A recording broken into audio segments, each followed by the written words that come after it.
Hello, everyone. Welcome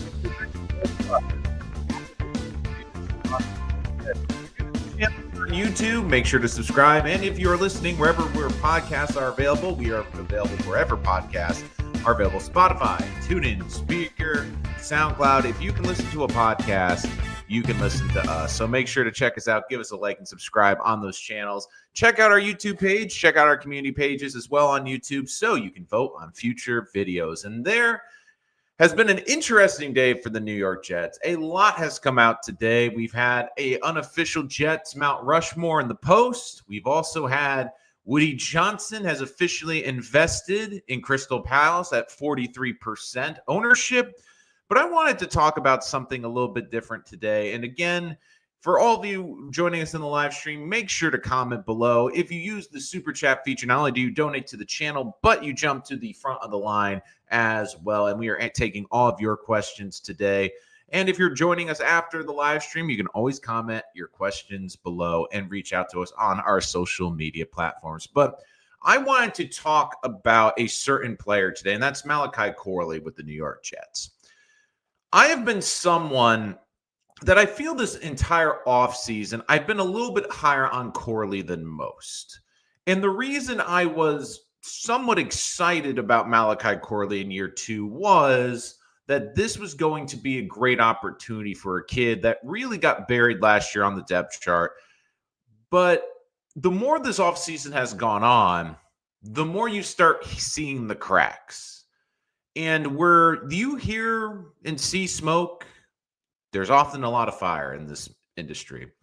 A couple weeks ago, I talked to Connor Hughes, who has great insight. And Malachi Corley was one of the people I wanted to ask him about and what he saw in the building. And one of the things that really stood out to me in that interview with Connor was he talked about the incident we're all familiar with, the Halloween incident where Malachi Corley fumbled at the goal line. And what Hughes was telling me was that he didn't seem to have remorse, which really bothered and irked the coaching staff, which is why he was buried. And Aaron Glenn's now coming in. And this is someone that is clear wants competitiveness. He wants guys to compete. He wants guys out there busting their tail, and he wants guys that are fully committed. And the early feedback right now with Malachi Corley hasn't been great. Now, again, we still have to get through training camp. We still have the preseason. But this is a far cry. We're 14 months ago. And again, at the time, I thought it was a little goofy where Joe Douglas was doing the draft day no matter what. The Jets even joked how they would move up into the draft to get him in the first round. You know, Corley telling people he was going to stay with Aaron Rodgers so he could build that rapport. And when you think about Corley, I think the two things when you're a Jet fan that come up are, number one, what's his number? Because the kid, unfortunately, has had to change his number multiple times. And also the fumble on Halloween. Outside of that, it's been frustrating. And past few weeks, you look at mandatory minicamp, he's sitting out with an undisclosed injury. Now, again, I'm not sure how he got this injury. Was it through training? Was it some point last year? And Corley coming out of college was a raw product. We knew when the ball was in his hands, he could do special things. As we saw on that sweep leading up to the fumble, he was able to get into space and really do some fun things. But the problem is this is a whole new regime. And when you have new leadership come in, the first thing that they want to do is establish their culture and see who will fit. Offensive coordinator Tanner Engstrom was asked. He's going to have to wait to catch himself up, especially after missing these critical practices. Because this isn't just any offseason. This is a first offseason with a new regime. This is a new regime that they don't have anything invested in Malachi Corley. Jets fans, we do have an investment. Because we feel like if this eventually doesn't work out with Corley, we're going to look back on this. We're going to roll our eyes and say, I can't believe the Jets wasted another high-end third-round pick on a player. Or a day 2 wide receiver, whether it be Elijah Moore, now Malachi Corley, Stephen Hill, Devin Smith. I mean, I could go, unfortunately, through that Rolodex of pain for Jet fans. But it will be fascinating to see because Corley had a limited route tree at Western Kentucky. you look at the approach, and even last year, when we look at a coaching staff that we didn't really like and respect how they were doing things, and that coaching staff is pointing out, yeah, we don't love the approach he's bringing to the table. That, to me, is very concerning. I mean, let's look at this last year. Corley played 9 games. He only played 83 snaps. 83 snaps for 3 catches and 16 yards. And was a healthy scratch the final 5 games. And the other thing that really was stood out to me, and again, guys, make sure to comment below, super chat to jump to the front of the line. One of the things that my opinion was on the whole matter, and again, would love to see your comments. Make sure to comment below, super chat, jump to the front of the line. One of the things that irked me, and one of the reasons why I was higher on Malachi Corley, I think, than a lot of people, was I thought he could be a valuable tool in the return game. Because we did see on that jet sweep that he has some pop. He's got some speed. He's got some burst, and he's a thicker guy. He's hard to bring down. And I look at Deebo Samuel. I know a lot of people have made that comp, but Deebo Samuel became a weapon on kick returns last year. And I thought that could be really Corley's get-together. And I didn't look even as Corley as a receiver coming into the season. I viewed him as a kick return, punt returner potentially, that you could use as a gadget guy. Now, again, a 3rd-round pick, you don't want being a gadget guy, but for year 2 and for what it could be, I thought he could be a fascinating run option in this offense. I thought he could be a guy that could be utilized on jet sweeps. I thought he could be a guy that could be plugged in and used around. But it kind of reminds me, and the funny thing is, a little bit of Denzel Mims, where we got to the point where you looked at the depth chart and you're thinking to yourself, how's he going to fit on game day, make that roster spot? And to me, I thought it would be special teams. But until we see him out there doing special teams, or until I see him lining up for kick returns in practice and in training camp, until I see him the preseason lining up, I mean, I can only hope to see him maybe get that opportunity. But this is a kid, too, that he has potential. I mean, this is a guy that racked up over 2,000 yards after the carry. I mean, I do think that this is something, too, where even Glenn said he's got the ability to get the ball in his hands and make something happen. When you have a player like that, the first thing you think is about screens. You think about punt return and kick return. You think about things like that. And for this team, and I give Glenn credit, that's exactly how I would use him. A lot of kick return, a lot of punt return, in simple routes, because this is a guy that it's going to take time to develop that route tree. This is a guy who you have to manufacture easy touches. And to me, my first option was jet sweeps, using him as like a hybrid running back. But jet screens, I think, would be a good thing too, because he can get the ball in some space, try to make it with the first guy miss. And if he can get that first guy to miss, that will be very big. You look to that. Glenn also says that there's technically a plan. There's a plan for him. We're going to have to make sure that we try to utilize him the best that we can. And we've seen that in college. Hopefully he gets well soon and get a chance to utilize his skill set. But, I mean, here is how the Jets coaching staff looks right. I mean, sorry, not the coaching staff. The receiver room looks like now. Obviously, Garrett Wilson, number 1. We have Josh Reynolds, Allen Lazard. Now, again, Allen Lazard's a bit of that weird asterisk because I still think he's not going to be a New York Jet at some point. Xavier Gibson, Tyler Johnson, Corley, 4th-round pick Arian Smith. Then you have guys like Jamal Pritchett, an undrafted rookie from South Alabama, but played really well this spring. If the Jets keep 5 or 6 receivers, might push for that. Also a bigger body that they could have on the outside. Pritchett also has a bit of return ability as well. The big thing is for Corley is how quickly is he going to catch up?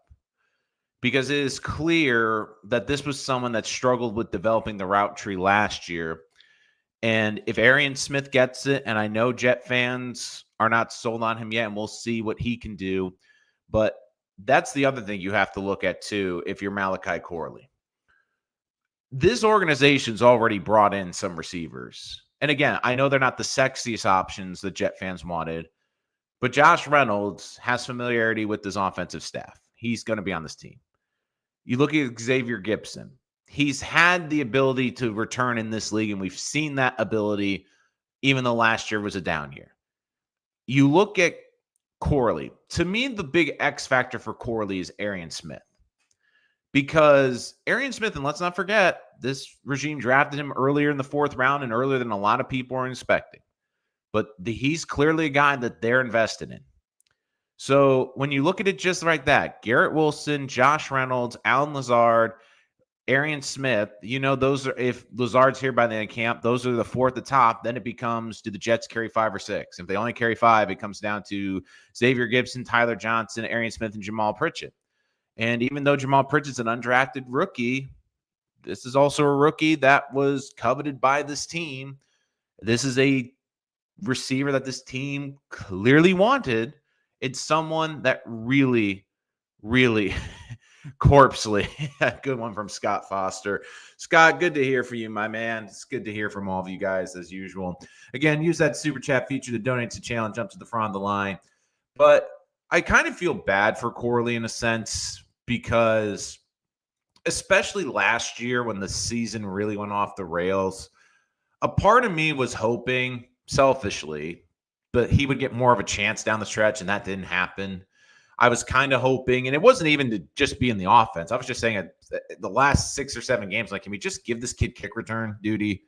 Can we just see what he can do on kick returns? I mean, the season isn't going anywhere. You've already invested a draft pick in this kid. We know that basically this kid's going to be on this team at least at the start of camp next year.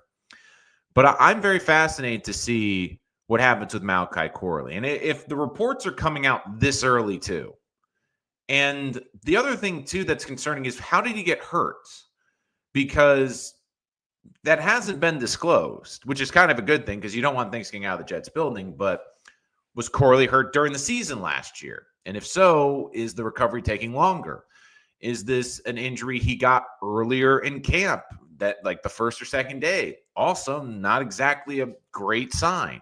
Is this an injury he got while training? Again, the offseason, guys train hard. We've seen it happen before. Guys get nicked up in the offseason because, again, they're pushing the limits. They're trying to push themselves, especially guys that are built on speed. They're trying to get that extra edge, get that extra burst. And sometimes when you push it to the limit, sometimes a part, unfortunately, will break. And I'm very curious to see what that is. Yeah, Tony Alexio. Yeah, a much safer content right now. Yeah, like the kick returns to me just made too much sense, especially at the point last year with Xavier Gibson. And I don't know what happened with Gibson, but it seemed like he lost confidence down the stretch. Like there were times where he would just fair catch it, especially on punt returns, and not even give it an opportunity. Now, we saw Isaiah Davis too get some kick return opportunities. I think he excelled in those opportunities, but at the same time, Corley is a yak guy. He's a guy that we saw briefly, even for a fleeting moment, when he gets space, and if he makes a defender miss, it's going to be very difficult to get him down in the open field. I mean, this is also a new regime. I mean, there are certain guys that might not be on the active roster. And when I say that, maybe they'll be on the 53, but they might not be on the active roster. I mean, here's a random example. And again, Isaiah Davis, because I mentioned him, could be an interesting one. Now, I do think Davis is going to be on the 53, but is Davis going to dress every weekend? Is this someone that maybe becomes the 4th running back? I mean, the Jets did also sign a highly touted, undrafted running back who, again, had some success in Michigan and also is someone that they brought in. Isaiah Davis was drafted by the previous regime as well. And I know they've talked about this 3-headed monster, but you also have to look at how they're going to look at this. I mean, we looked at the kicking position, Anders Carlson versus the thicker kicker. I mean, that to me is going to be the fun battle of camp for me. I think other guys that come in the bat, it could be Tony Adams. Does Adams fit this new scheme? Does Adams really get up to speed fast enough? Is he able to make the adjustment? And again, Adams was loved by the last coaching staff. Is he going to be beloved by this new coaching staff? And I'm also very curious to see what they're going to do in terms of the punting game. Look, it's unfortunate because our good friend Danger Zone, we were trying to set up a time to do a video together, and I'm going to do it later this week. And again, I might reach out to some Jet content creators as well, because I'd like to get some people in.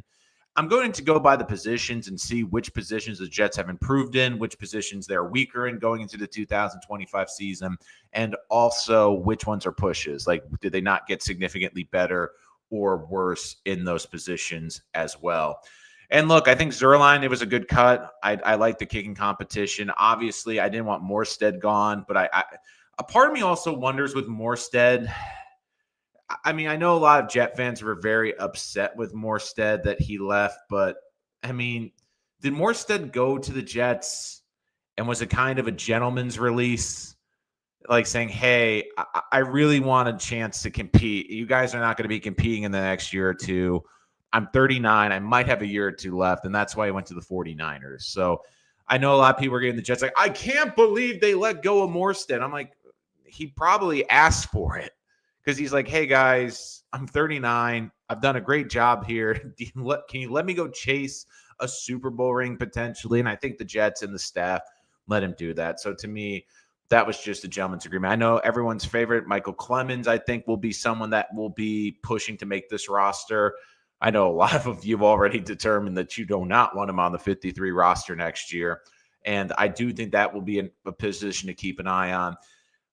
An intriguing one, too, could be the offensive line. I mean, the Jets have upgraded with Armand Membu. They did a good job getting the veteran from the Patriots. But I'm very curious, like, how do they view Max Mitchell and Carter Warren? Do they view them as tackles? Mitchell's bounced in between a guard. Could that be a piece that maybe they cut? Or could you get a day 3 pick for one of those tackles? Because, again, we see tackle injuries all the time in the preseason. Maybe someone's desperate for a tackle and we'll say, look, we need to take a flyer. Let's take a flyer on Max Mitchell. We'll send the Jets a 5th or 6th round pick or one of those day 3 picks. Well, if he plays X amount of snaps, it becomes a 5th rounder instead of a 6th rounder. That could be interesting as well. I think the tight ends, there's not a lot to really be competing with. I think that those... a lot of those are kind of on the bubble, but the quarterback room we all know is pretty much set. I know Cook's going to probably push with Martinez for that quote unquote 3rd emergency backup position.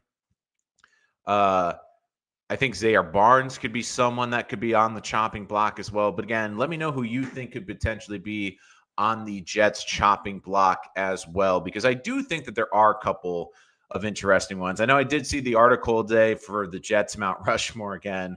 Personally, I'm never a fan of the Mount Rushmores because, again, I always feel like there's more than 4. And it's like with the Jets, it's Joe Namath, and then there's like 5 or 6 people you debate for the other 3.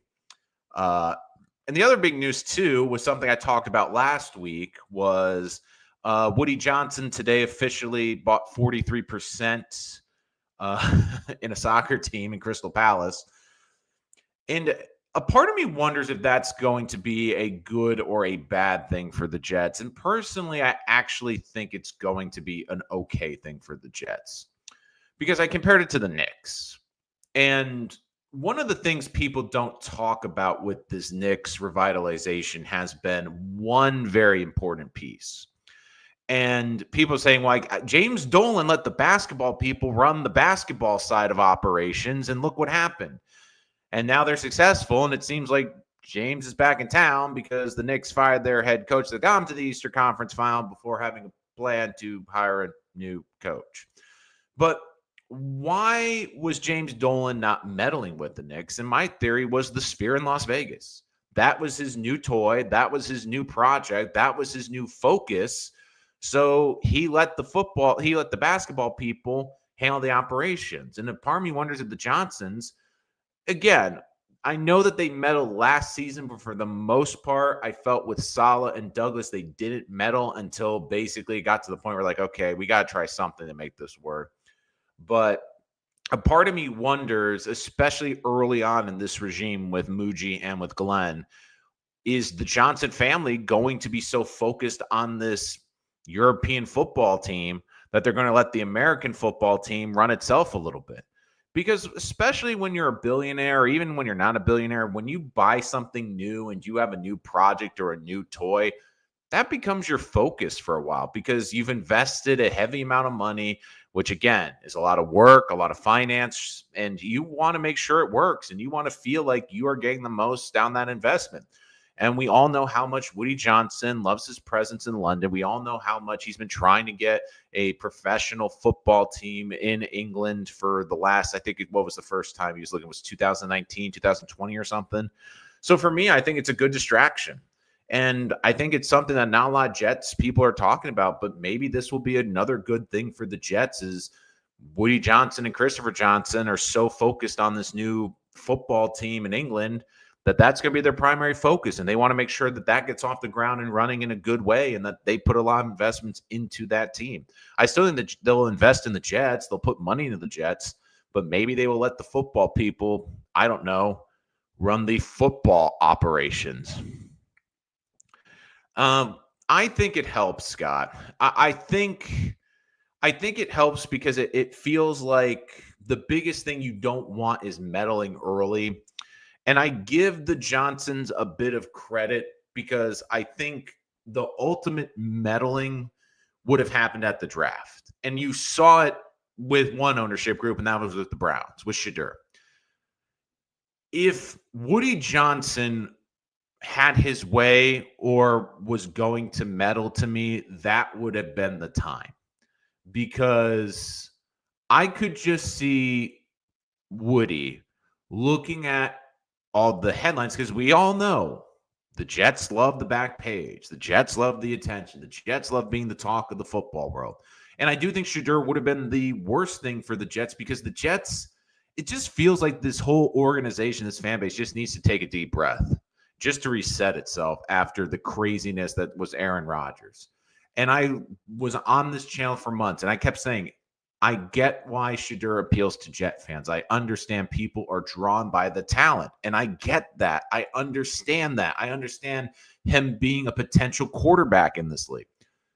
But I always said the stuff around him, now with the speeding charge already in Cleveland, with the draft day party, like the Jets didn't need that noise again. They just had it for 2 years with Aaron Rodgers. And the difference was Aaron Rodgers is going to have a bust one day in Cooperstown.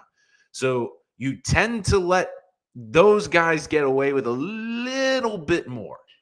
You know what doesn't happen is with new rookies who come in like this.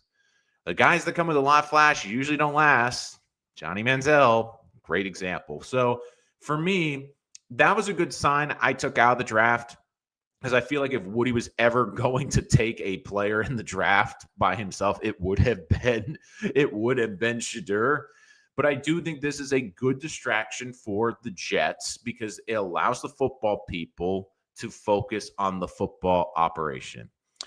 Does the new regime realize they still need a run-stopping defensive lineman?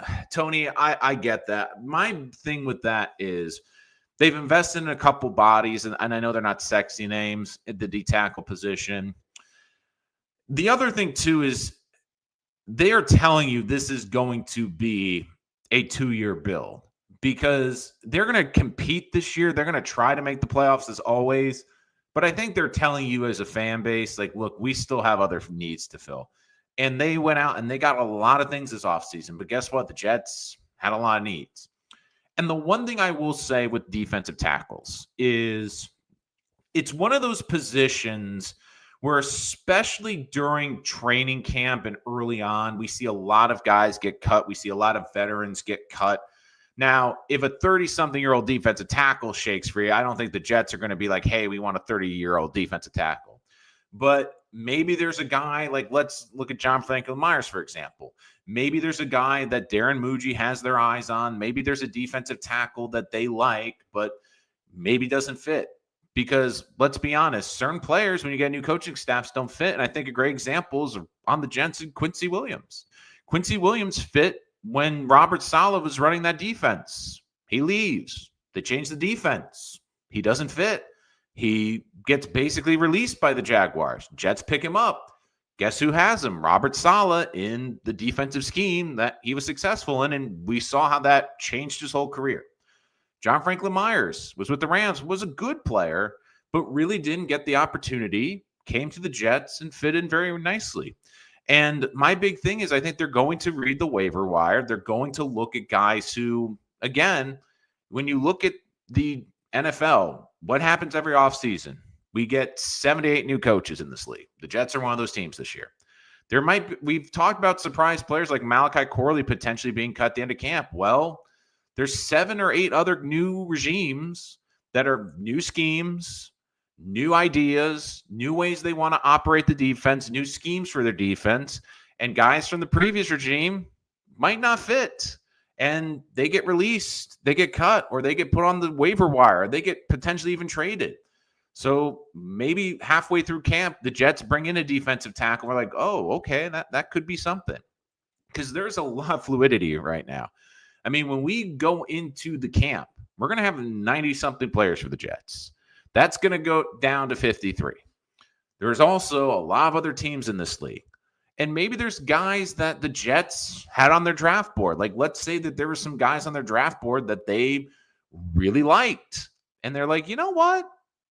That guy got cut. He was a 6th-round pick for so-and-so. They couldn't make the numbers work. They had too many D tackles, but we had a 3rd-round grade on him. Let's go sign him and bring him in. That happens a lot. And another guy who we brought up in a previous video about X factors for 2025 is Leonard Taylor III. Maybe this coaching staff is higher on him than a lot of people. I mean, he showed some flashes last year.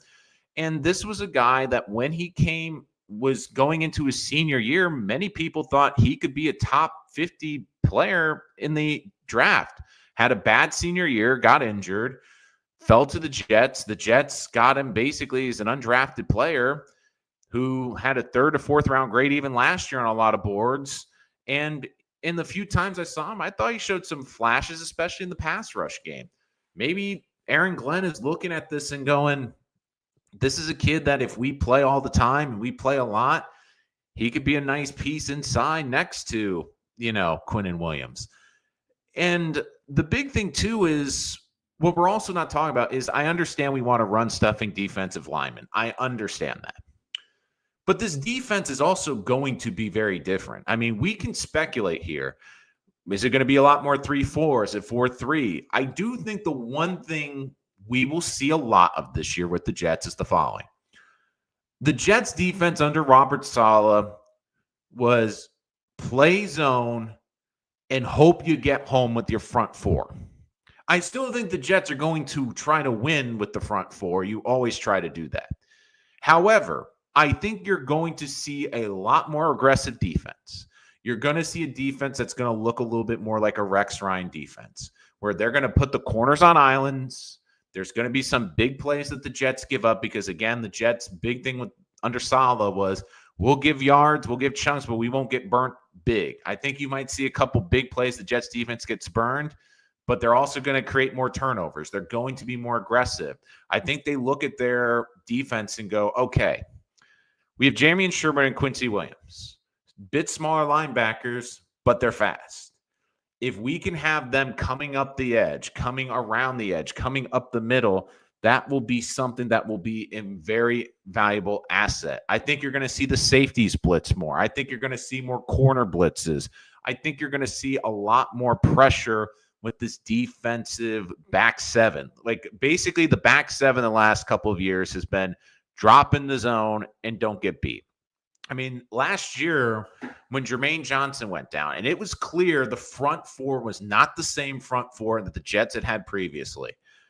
I would come on this show after every game and basically say, Jeff Ulbrich, this defense has got to blitz, man. This defense has got to make some adjustments because you cannot just drop back and play zone because you're not getting home with that front 4. And also when you're not getting home with the front 4, teams get more comfortable in the run game. Then you're getting those bigger bodies on Quincy and Sherwood, and they're being taken out. And again, Sauce, Michael Carter, DJ Reed last year, they're great corners, but they can only hold for so long. And there is so much opportunity that I think this defense is going to generate. And I do think it's going to look like the Lions will try to win with the front 4, but they're aggressive. They will blitz, and they will create havoc. I do think I'm hoping for Fields too, because let's be honest, if Fields is not an average quarterback this year, the Jets are not going anywhere. They don't need him to be great, but they need him to be average. And the defense will be under and dominate with surprise. I won't. If you ask me today, I think the Jets defense is going to surprise people. I don't think it will be a top 5 unit, but I do think they will be a top 10 unit. I do think that they're going to have a lot more sacks. And keep in mind, I think Will McDonald's going to have a big breakout year. I mean, this kid's put on a lot of muscle. He already had 10 sacks last year. He's got a wide range of pass rushing moves. I think he's going to have a big year, and especially with Jermaine back on the other side and a team that's going to blitz a lot more, I think he's going to get a lot of sacks this year. I think he's going to have a major breakout year. And like I keep saying, if I'm the Jets and Will McDonald gets off to a fast start, I'm looking to lock him up long term. I mean, we talk a lot about Sauce getting paid, Garrett getting paid, Jermaine getting paid. If Will McDonald starts off this season on a high note and we're here week 8 and he's got 6.5 sacks, I'm going to lock him up because that number is just going to go up. Because how long have we as Jet fans been screaming for a sack specialist? I mean, we forget the last double-digit sack guy before Bryce Huff did it in 2023 was John Abraham, who had been retired for almost a decade. And then, of course, the Jet fans also lost their mind. Bryce Huff gets 10 sacks. The Jets don't bring him back, and he signs with the Eagles. Although I think he's going to have a major rebound season now in San Francisco. But Will McDonald, like, I laugh at people because like I brought up the notion on a couple of my shows, and people are like, "What, you want to sign him already?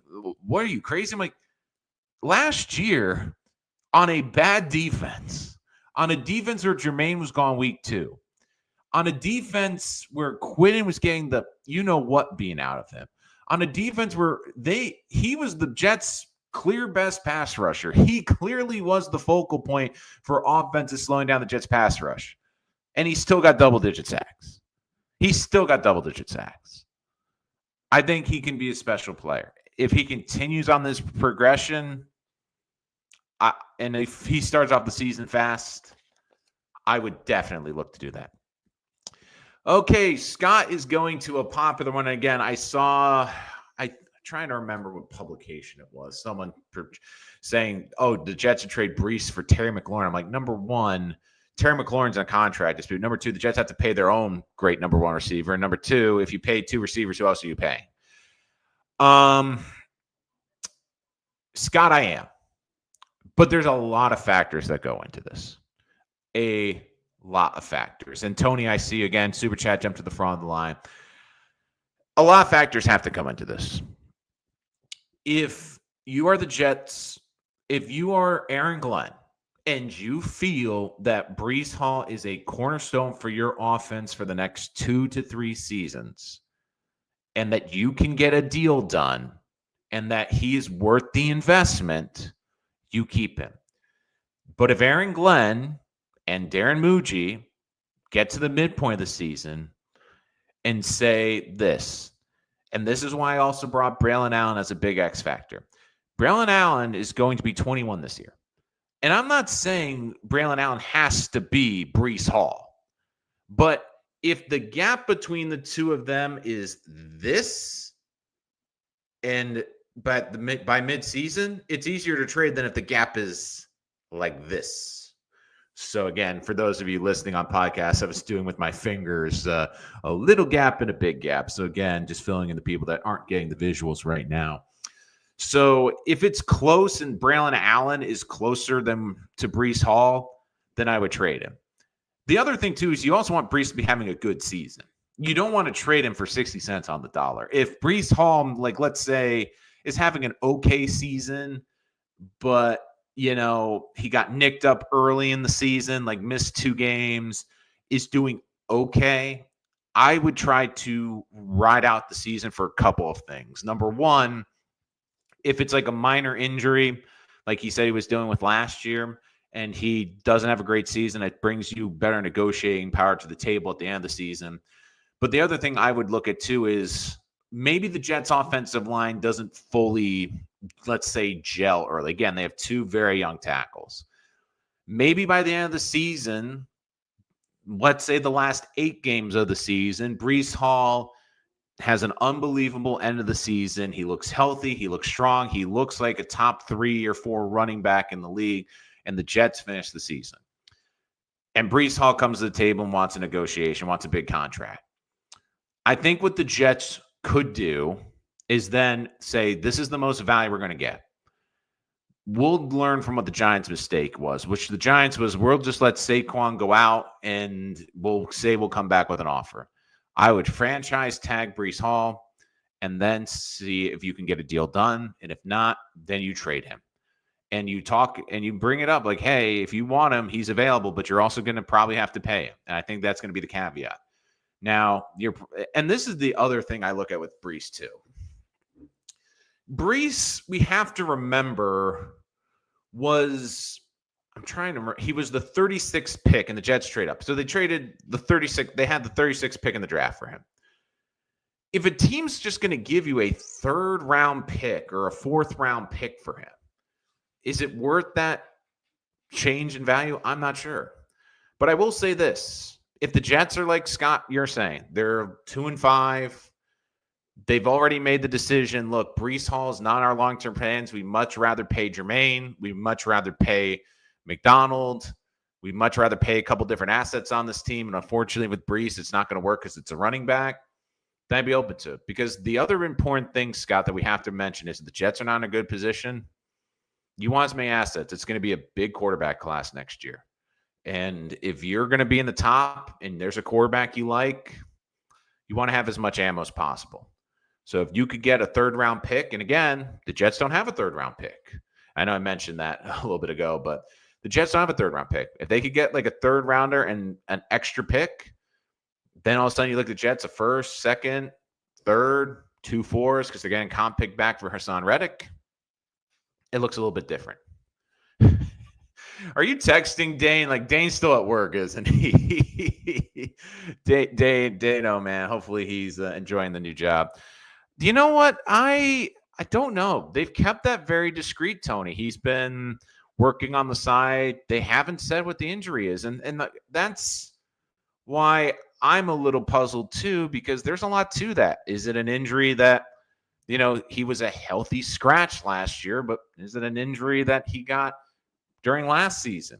Is it an injury that is something that's been a chronic injury from college? Is it an injury that happened during training? Is it an injury that happened on like the first day of practice? Is it an injury that we're not, there's so many things to it that I am really curious to see what they will do.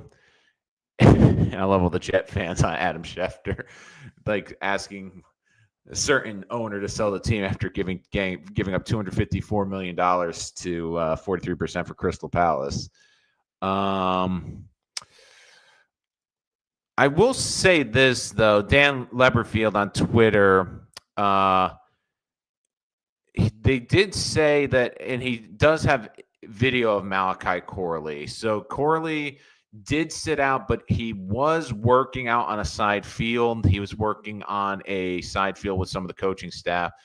So that's at least a good sign in the video from Dan Leberfield. Again, you can follow him at Jets Whispers on Twitter.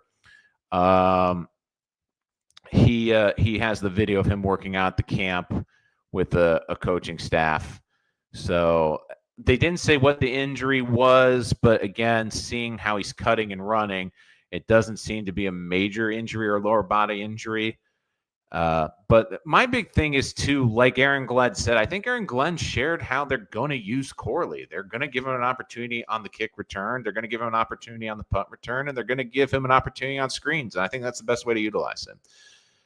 So hopefully Dane is having a good job. And look, I was trying to get Dane on the show for the position rankings, which was funny because we had it all planned and basically a little personal life. I've actually been helping members of my family move, which is one of the reasons why I haven't been uploading on the channel. So my apologies. But again, personal life's been a little crazy lately. So had to get back into the studio today to talk to you guys. Because again, you guys mean so much to me, and I always love the support in the community that we have together, especially with the Jets fans.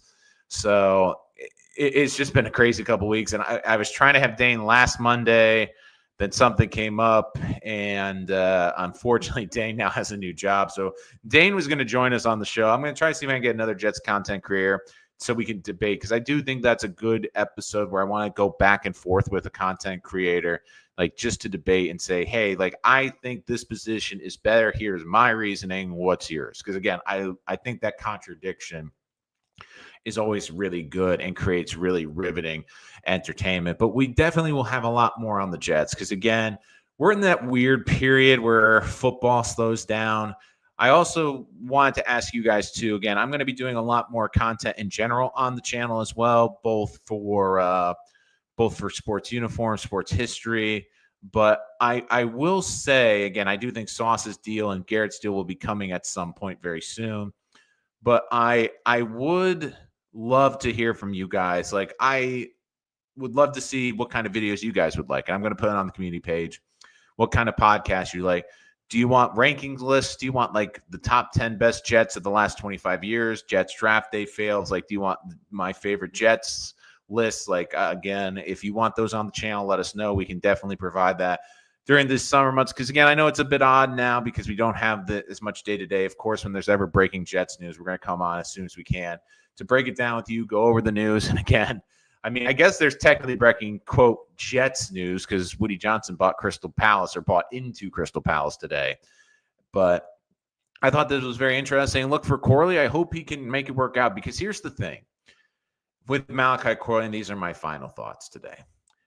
If you are a Jet fan, you want Malachi Corley to be good. You want him to work out and maybe not become a number 2 receiver on this team. But you want him to have a defined role on this team. Because if he has a defined role, even if it's a small role, it means that the Jets don't have to go out and get another piece or figure out another position. If we get to the end of this year and Malachi Corley has established himself as the returner, even the kick returner, and has established himself that this is a player that, look, he's not an every down wide receiver, but he is a very useful gadget guy that can touch the ball and make an impact play once every 2 or 3 games. A guy that can take it to the house on a jet sweep, a guy that adds that threat. Because again, if Malachi Corley makes a defensive coach think, it opens the field up for guys like Garrett, Justin Fields, Arian Smith. Like, one of the play designs, like, I am imagining in my head, and again, full disclosure, I'm not an offensive coordinator, but one of the things I'm thinking about is, well, Arian Smith can take the top off the defense, but you have a bunch of good running backs. And I brought this up before. I think a good play design is Malachi Corley is your slot receiver. You motion him on third and short into the backfield. You have Breece Hall in the backfield in the shotgun next to Justin Fields. You snap the ball, and then you have an option play potentially. Because think about what the defense has to be thinking about in that point. Corley is going to the backfield with a full head of steam. Is he going to get the ball and go around the edge? Is it going to be Breece Hall that gets the ball? Or is Justin Fields going to keep it? And that's just 3 options right there. That you could have a play action off of that, and that's not even involved in the passing game. But Malachi Corley, you want him to work out because he's just another useful tool that the Jets can deploy on the football field. And if he can make even a small impact, that leads to a bigger impact from other players in this offense. Thank you, everyone, for joining us here on Rich Sports Talk. We'll be back with more Jets content and more sports content throughout the summer months. Make sure to follow us on YouTube and our Twitter handle at Rich Sports Talk. You can also check us out if you can't join us on the live stream. You can always take us on the go wherever podcasts are available. Spotify, TuneIn, Spreaker, iHeartRadio. If you can listen to a podcast, you can take us on the go and hear us talk about the New York Jets. That's going to do it for this episode. Thank you, everyone, for joining us today. We look forward to seeing you next time here on Rich Sports Talk.